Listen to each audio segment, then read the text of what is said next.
A young woman sits across the table from a detective in the Highland Heights, Kentucky police station.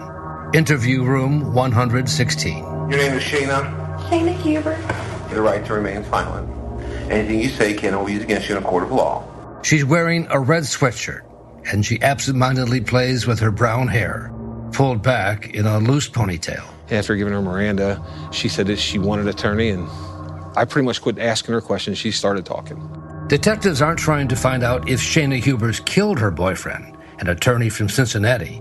Shayna's already admitted to shooting him that night, multiple times, as she says, in self-defense. And he had put his arm across the table and had it in my face and was screaming at me at the top of his lungs after he had thrown me around the room. What investigators want to know is why, and what led up to his killing. Would her claim that it was self-defense hold up?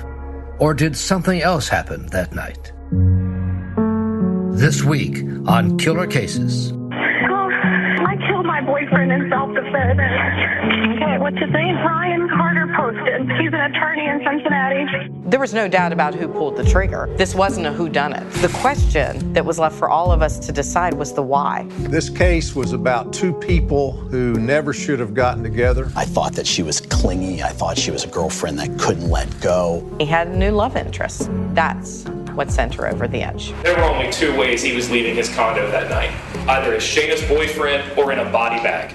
For Vault Studios and the Law and Crime Network, I'm Brian Ross. This is Killer Cases, the podcast.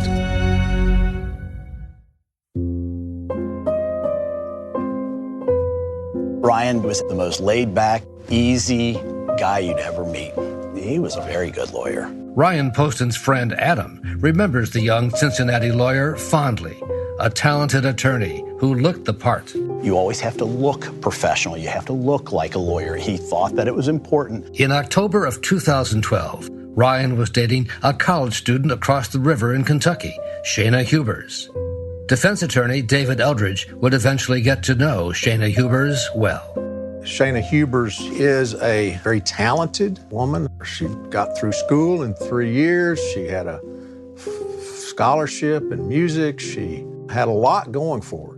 Zachary Walden would later join David Eldridge on Shayna's defense team. He added her as a Facebook friend after he saw some photos from her from spring break. Assistant Commonwealth Attorney Kyle Byrne says her relationship with the affable young attorney was important to Shayna. For Shayna, this relationship was everything. And having Ryan on her arm sure looked good. Telling people that she was dating this 29-year-old attorney who had his own firm in Cincinnati sure sounded good. Shayna and Ryan dated on and off for more than 18 months. But the relationship was rocky, and a trail of text messages documented a troubled romance. And ultimately, it would leave Ryan Poston dead on his apartment floor. In the days leading up to his murder, Ryan was pulling away. She communicated to her friends that she was losing him, that she thought it could be real this time. We found countless instances where Shayna Hubers would show up at his apartment, somehow get in, and be laying naked on the couch when he came home from work. Prosecutor Michelle Snodgrass says Ryan just wasn't that interested anymore. She tried everything she could from a sexual perspective to get that interest. It just wasn't working. He had finally found the strength to say he was done, and he had a new love interest. That's what sent her over the edge. That new love interest was a former Miss Ohio, Audrey Bolt. On the night he would die, Ryan and Audrey were supposed to go on their first date. I think Shayna Hubers would have been upset if Ryan Poston was dating anybody else. But when you throw into the mix the fact that this was a beauty queen, I think that really sent her off. She had downloaded a picture of Audrey when she became Miss Ohio, downloaded that onto her computer just hours before Ryan was shot and killed. It all came to a head just after 8 o'clock on a Friday night at Ryan Poston's apartment in the Cincinnati suburb of Highland Heights, Kentucky. Campbell County 911.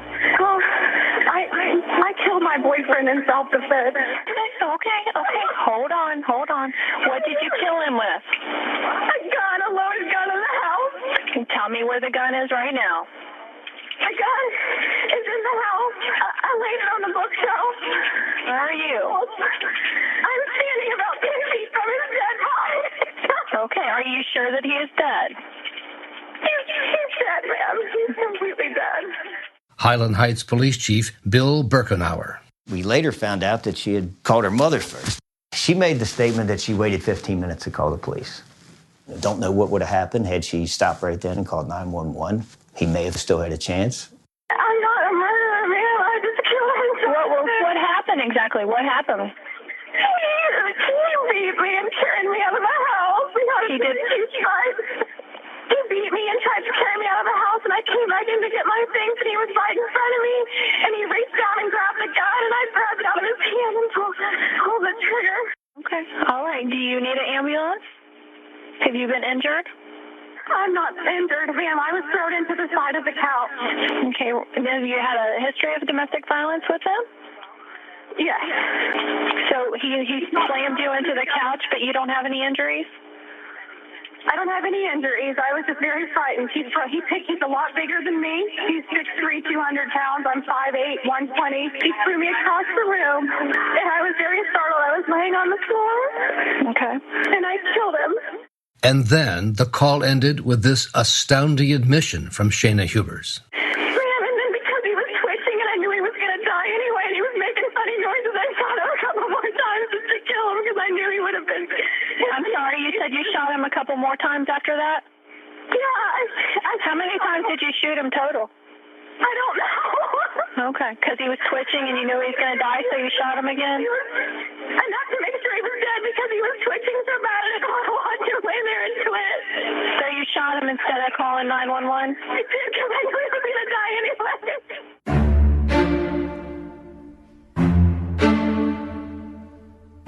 A few hours later, on that October night back in 2012, Shayna Hubers sat across from Officer David Fornash in an interview room at the Highland Heights police station. After giving her Miranda, she said that she wanted an attorney, and I pretty much quit asking her questions. She started talking. I don't have any serious injuries, but I could have had. Right. And I shot him in self-defense because he's done stuff before where I've hit my head on a headboard and could have died. She didn't like to be in there by herself. She wanted someone there the whole time to hear her side of the story, to hear her talk. It's really messed up that we had to get into a physical fight and that this had to happen, you know. And if I could go back and do all over again, I would rather have my head beat into the coffee table. Highland Heights Police Chief Bill Birkenauer. We were obviously ready to listen and wanted both sides of it. And, you know, at this point, did we have enough information to know if there had been a past of any type of abuse? That night, we didn't know that. At one point, she said he picked her up and threw her across the room. And then he drug her out and threw her out the door. You know, there's going to be some red marking, some kind of bruising, something that would indicate there was some struggle. There was nothing like that in this case. And her account of a struggle in the apartment did not match the crime scene photos. Nothing was disturbed on the table. The bookcase had bullets standing on end, had pipes, like smoking pipes, had books. Nothing knocked over. And then Shayna began to recount her version of Ryan's final moments. Prosecutor Michelle Snodgrass watched the interview from a back room with Chief Birkenauer. And I continued to find myself shocked by the harshness of her words, kind of a flippant nature. I shot it once and didn't shoot again for a while. But I was watching him die. It was so painful to watch him die and to know that I had done that. Mm-hmm. That I just walked around the table and shot him where I knew he would die immediately. Bill and I turned to each other and said, did we really just hear that? Did she really just say that? But then perhaps the strangest part of the interview yet. When left alone, Shayna begins swaying, even singing to herself. Over the years, I've seen people who have been in shock. I've never had anybody tell me that someone pirouettes when they're in shock, that someone sings when they're in shock,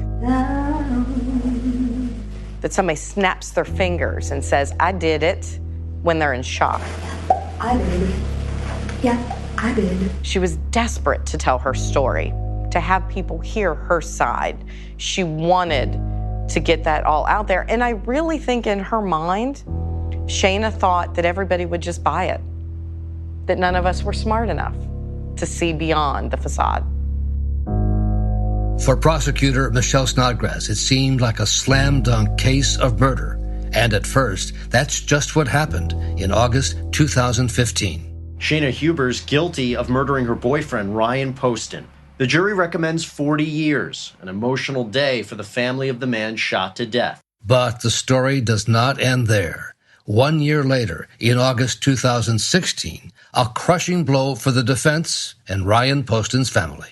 Well, it was discovered that there was a juror who had sat on our first jury who had previously been convicted of a felony offense. Under the law in Kentucky, if you have a prior felony conviction, you are excluded from serving on a jury. Shayna Hubers' conviction was overturned, and the judge ordered a new trial.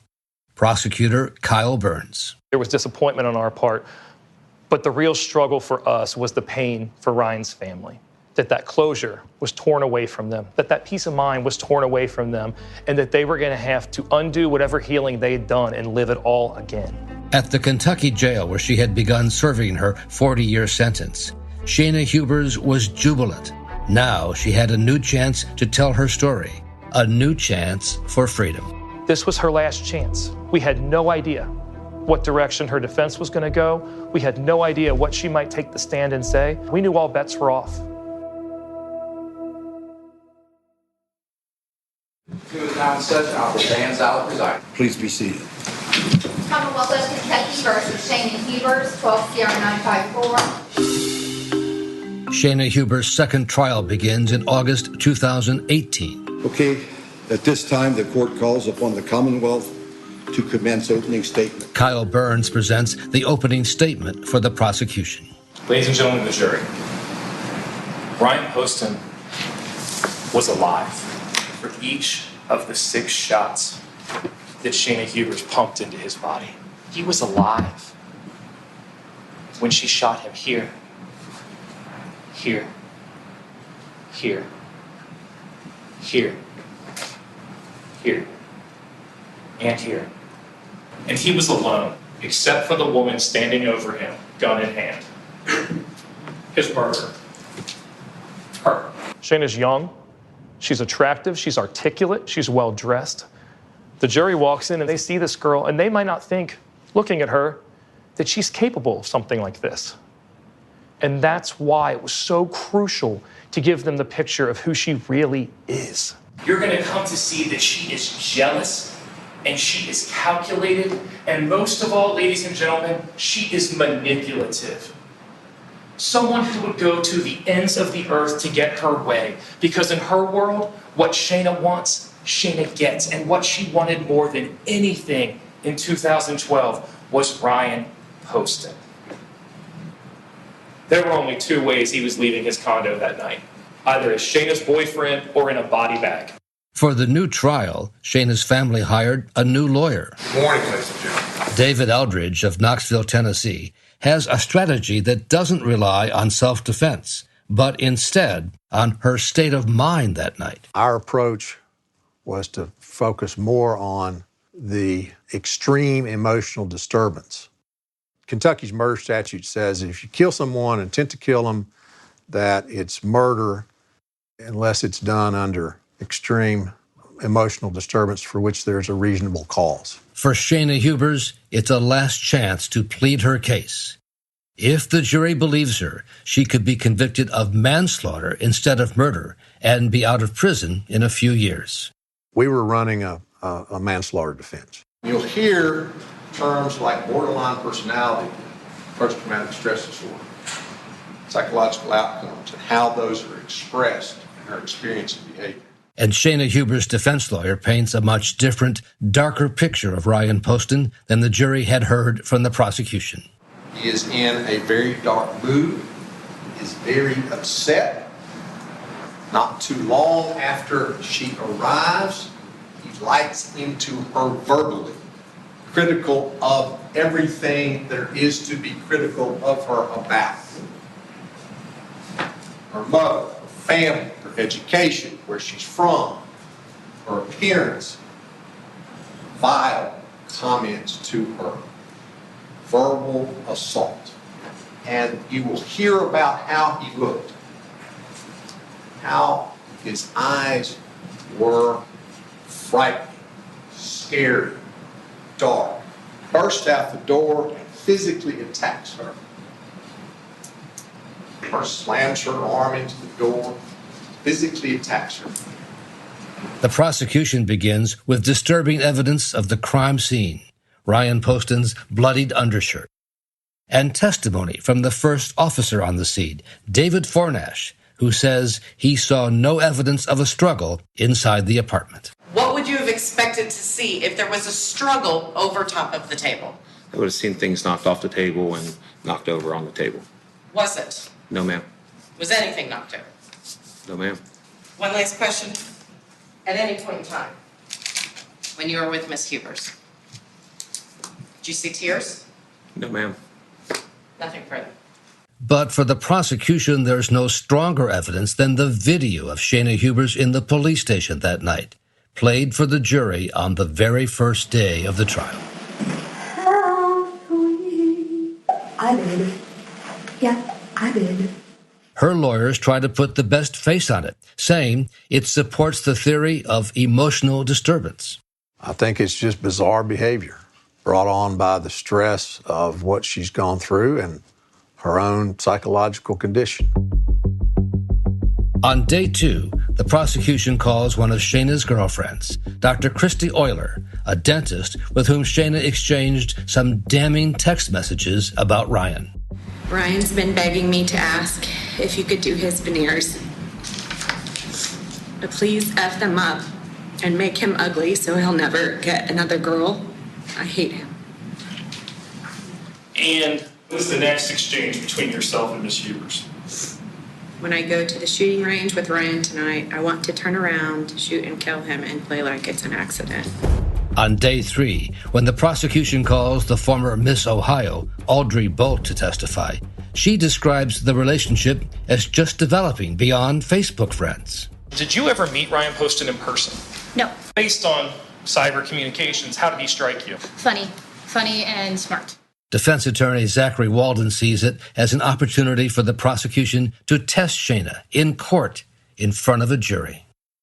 To be frank, I think that Miss Ohio was called as a slap in the face to Shayna. I think they did it to get under Shayna Hubers' skin. I really do. Shayna Hubers' lawyer uses the beauty queen's testimony to show how Ryan was two-timing Shayna. Do you recall that he told you that he had plans to watch the vice presidential debate with his parents? Yes. Now, did he tell you that he was also watching the debate with his girlfriend? No. Our position at trial was that he was sending a lot of mixed signals as to what his desires were in terms of a relationship with Shayna Hubers. She had been invited to his parents' home, which she took as a signal that their relationship was going to move forward. And that obviously was not what he had in mind, apparently. On day 6, the prosecution introduces a dramatic new witness, a salesperson at a local mall where Shayna had gone shopping in the hours before she shot Ryan Poston, appearing to be upset. Did you learn by listening what that individual was upset about? She found out her boyfriend was seeing somebody else. She was just very, very upset, and she was kind of saying how she was going to kill him multiple times. Can you say that again, please? I was talking over you. Multiple times. The prosecution closes its case with testimony from women who had been cellmates in jail with Shayna Hubers and said she admitted making up a story that Ryan had raped and physically abused her. What did she tell you? About the rape and the abuse, that it did not happen that night. Nothing further. Now, Shayna Hubers and her lawyer David Eldridge have to make a big decision. Should Shayna take the stand the following morning? Shayna Hubers wanted to testify, and that's her absolute right to do so. But if she does, prosecutors will be ready with an aggressive cross-examination.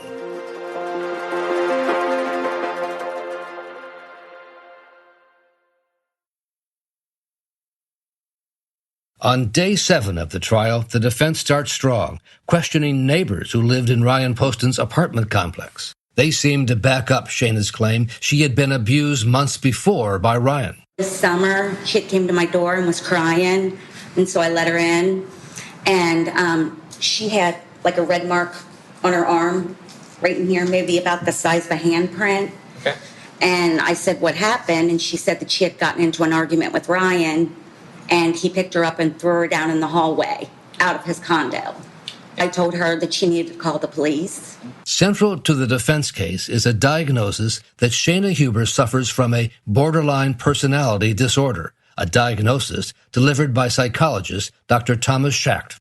My opinion is that at the time she shot Mr. Poston in 2012, Ms. Hubers' psychological condition was seriously abnormal. And you also learn that the effects of borderline personality disorder are most intense in the early to mid-20s. And so she was at a particularly vulnerable time in her life. Okay, your next witness. In order to run that defense, it was, for all practical purposes, necessary for Ms. Shayna Hubers to testify. It's time. I call Shayna Hubers. Ms. Hubers, are you nervous? Yes.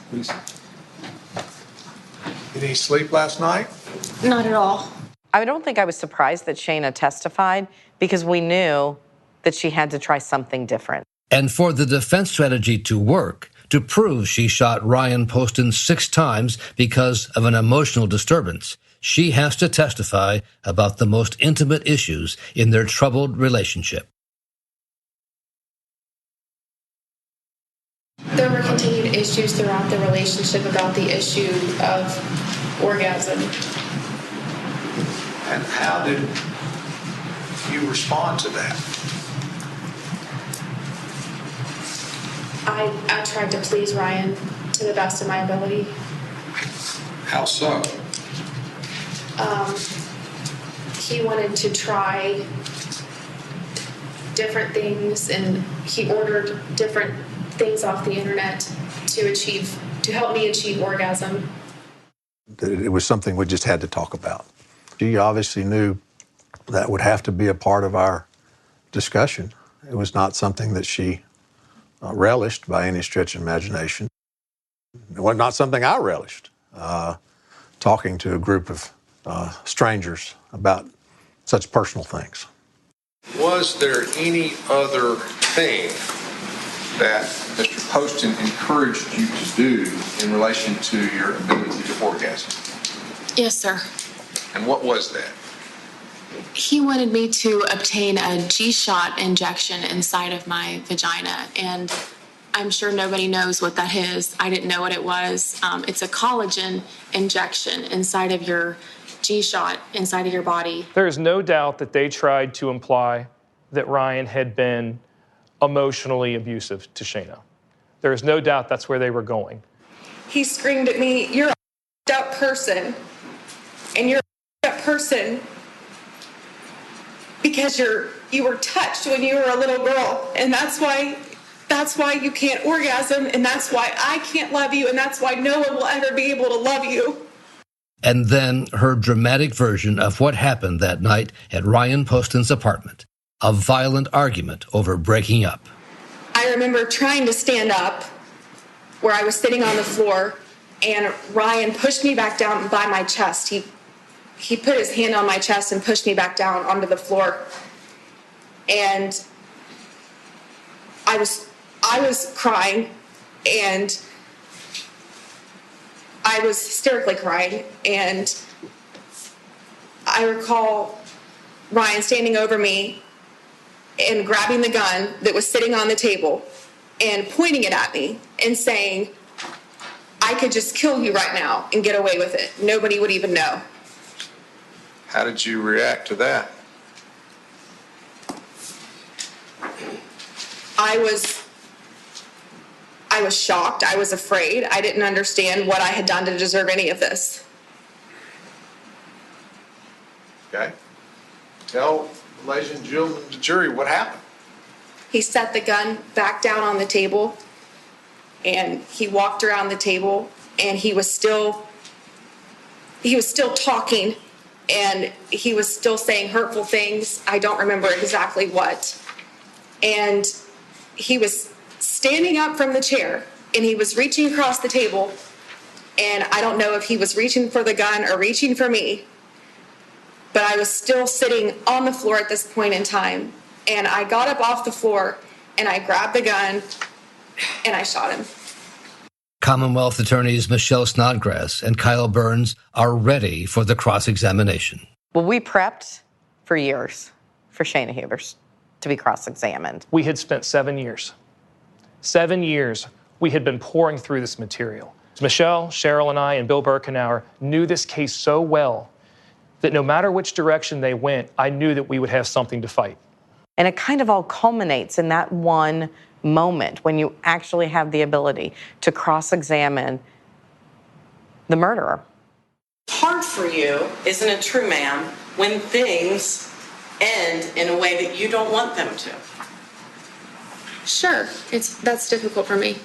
The prosecution uses some of the thousands of text messages between Shayna Hubers and Ryan Poston to challenge the claims that Ryan was the sexual aggressor. If you would read those messages.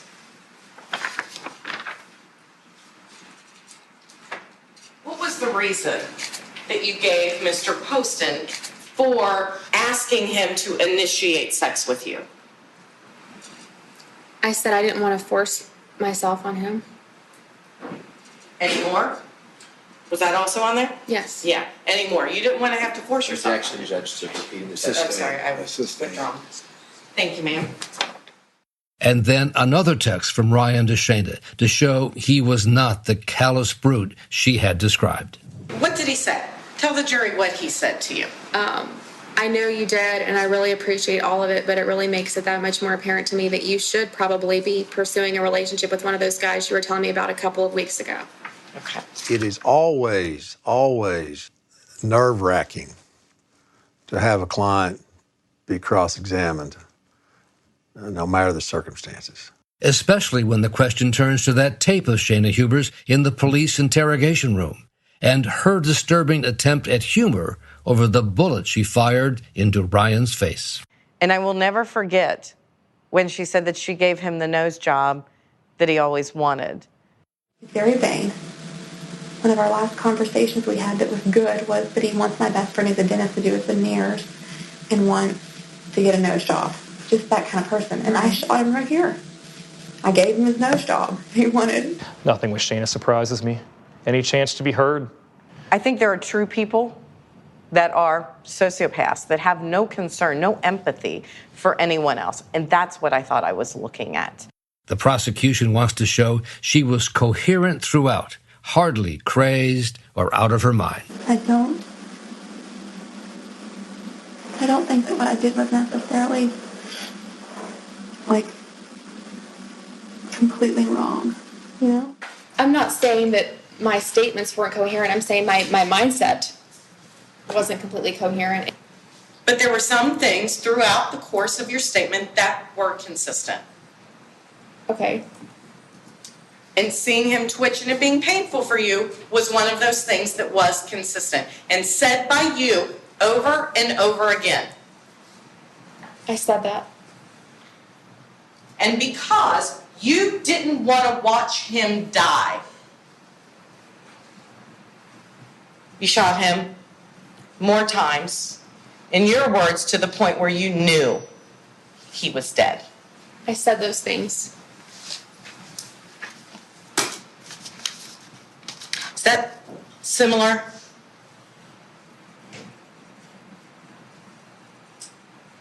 To what people do when they see an injured animal?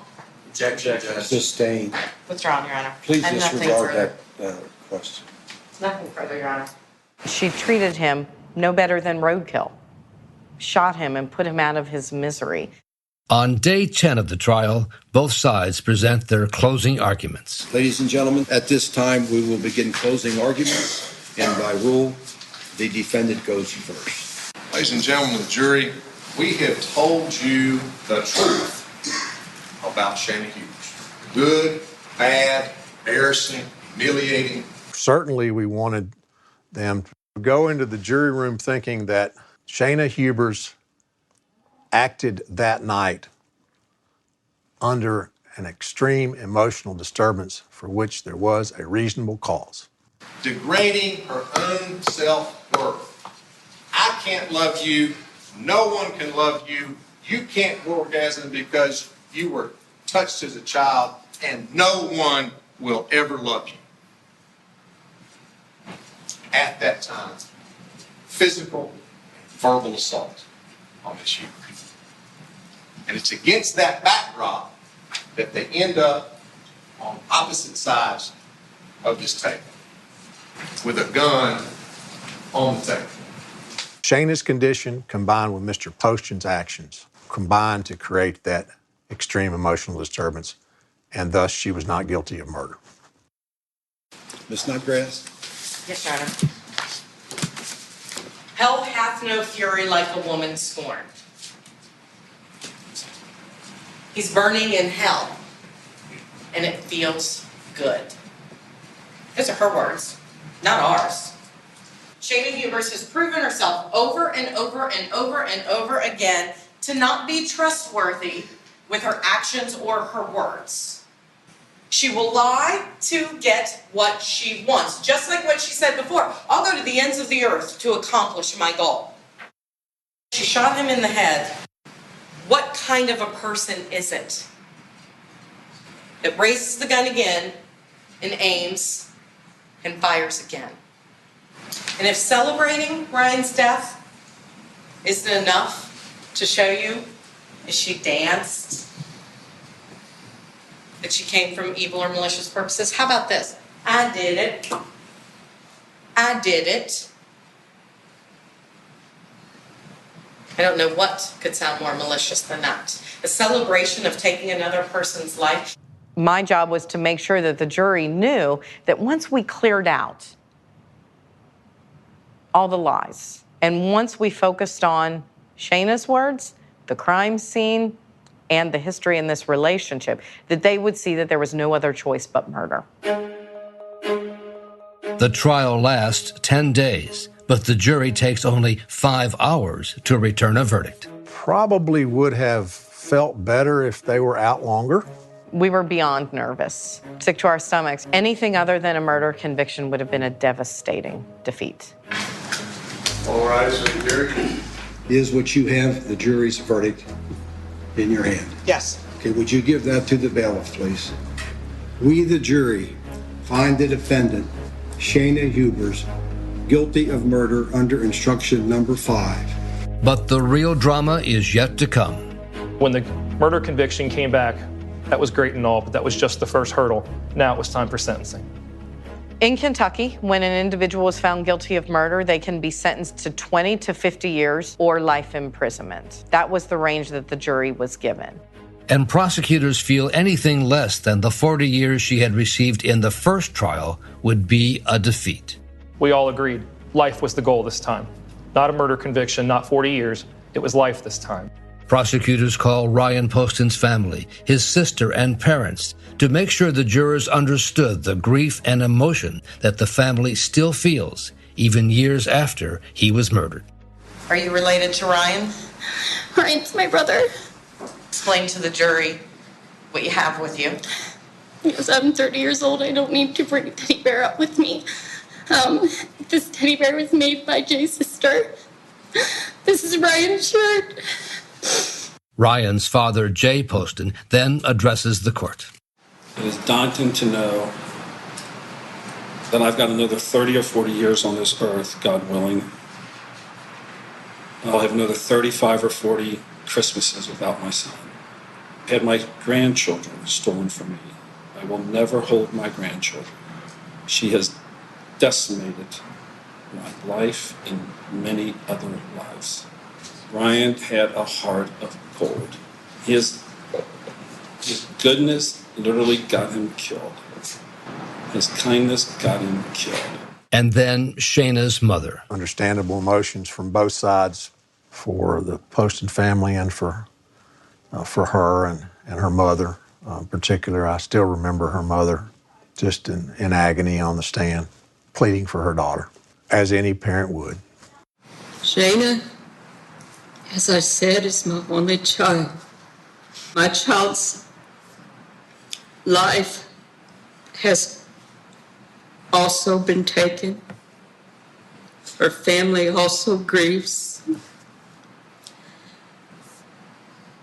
I'm not lessening or taken away from or trying to say that I don't understand the grief of this family, because I do.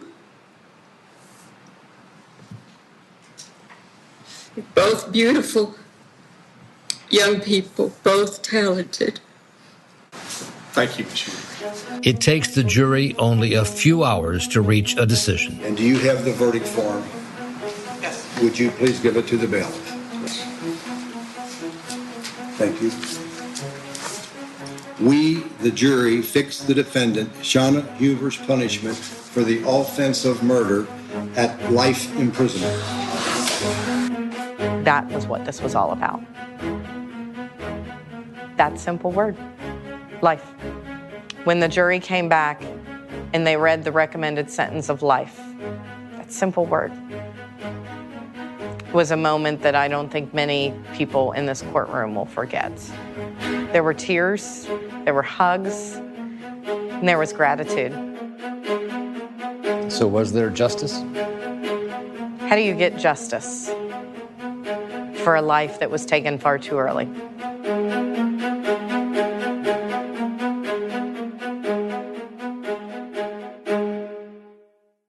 Killer Cases, the podcast, is a production of the Law and Crime Network and Vault Studios. You can watch Killer Cases on the A&E Network and the True Crime Network. Refer to your local programming guide for full details. Brian Weiss, John Ford, and Will Johnson are executive producers with Vault Studios. Reed Redmond and Will Johnson produced and edited the podcast. Killer Cases, the television series, is written and presented by me, Brian Ross, and produced and directed by Rhonda Schwartz. Executive producers are myself, Brian Ross, and Rhonda Schwartz with Ellsworth Productions, and Rachel Stockman and Dan Abrams with Law and Crime Productions. Also thanks to producers Sam Kelly and Jennifer Tinter, and editors Danny Hilton and Nick Teodori. Killer Cases is produced in partnership with Cineflex Rights and True Crime Network.